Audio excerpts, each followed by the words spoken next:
ये तो सीधा कांग्रेस के जो गारंटी है उसका नकल किए हैं।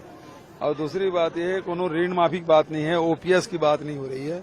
और दूसरी बात यह है कि केंद्र सरकार ने ही बोनस देने पर रोक लगाया था। अब क्या वो जो रोक लगाए हैं मोदी सरकार ने उसको वापस करेंगे। दूसरी बात है कि direct transaction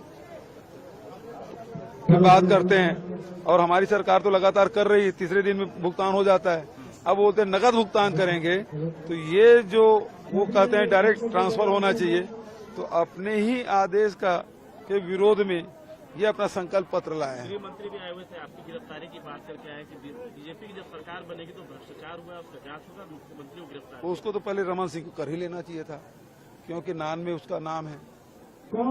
CM madam, CM sir कौन है आज तक नहीं पता। पनामा में अभिषेक सिंह का नाम है, क्यों उसकी जांच नहीं हो रही है।